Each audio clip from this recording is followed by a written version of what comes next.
Subscribe कीजिए cook with Nusrat को और बेल आइकन दबाइए लेटेस्ट रेसिपी के लिए।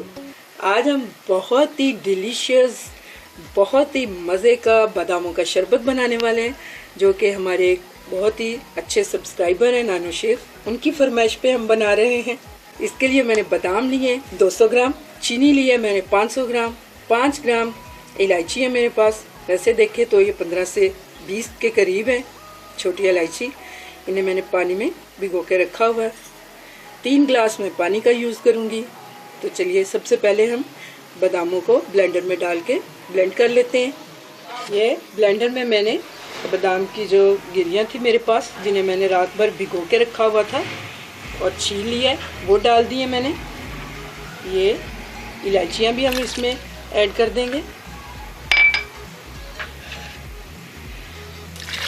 थोड़ा सा पानी डालेंगे हम और इन्हें अच्छी तरह से पीस लेंगे। ये देखिए बादामों को हमने अच्छे से ब्लेंड कर लिया। तकरीबन आधा ग्लास पानी का यूज़ किया मैंने और ये इस तरह बारीक पेस्ट हमारे तैयार हो गया। तो अब हम इसे छान लेते हैं। इस तरह कोई सा भी बर्तन लीजिए, उसके ऊपर मलमल का कपड़ा बांध लीजिए और इसे हम इस तरह छान लेंगे। यहाँ हम इसमें पानी भी ऐड करते जाएंगे। उसी जग में मैंने पानी डाला है।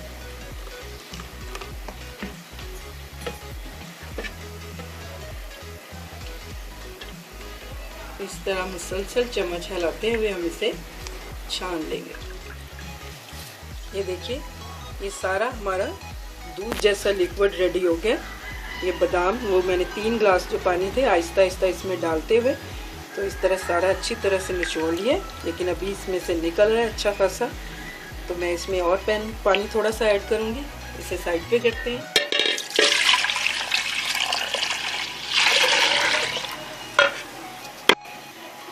उसी बर्तन में मैंने और पानी ऐड किया तकरीबन 1 गिलास के करीब।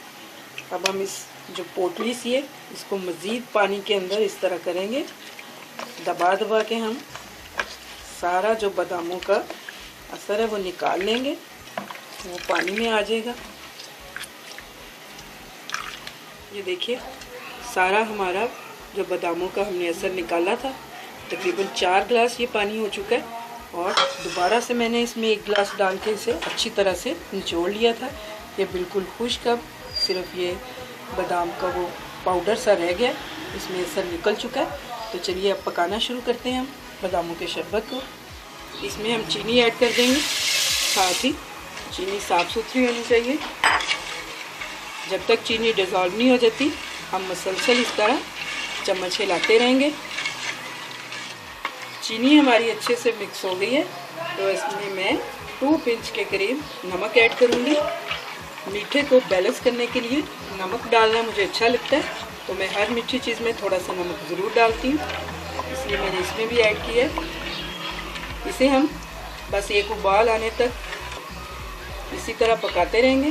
बाद में फ्लेम को मीडियम टू लो करते हुए हम इसे कुक करेंगे। ये देखिए स्लो फ्लेम पे पकते हुए आधा घंटा हो गया और इस तरह हमें तकरीबन 5-10 मिनट बाद आके ये साइडों पे जो जम जाता है इसको उतारना होगा, दूध को जमने ना पाए। और इस तरह सिर्फ इसे मिक्स करके फिर से हम इसे छोड़ देंगे।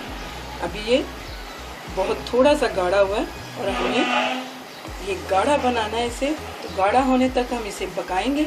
और इसी तरह वक्तन फ़वक्तन इस तरह चम्मच से देगची को साफ करते रहेंगे और इसे पकने देंगे गाढ़ा होने तक। ये देखिए बादाम का शरबत हमारा रेडी हो चुका है। ये देखिए इतना ये थिक होना चाहिए। इसका कलर बिल्कुल चेंज हो गया, बहुत प्यारी महक आ रही है। अभी हम इसकी तकरीबन 2 घंटे लगे हैं मुझे इसे पकाते हुए।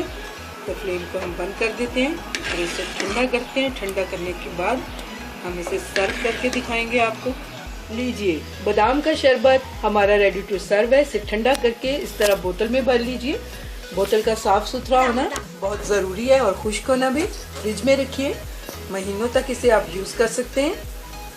ये मैंने इसमें पानी के साथ यहाँ सर्व किया है और यहाँ दूध के साथ मैंने इसे सर्व किया है। बनाइए, बहुत मज़े का शरबत बनाइए।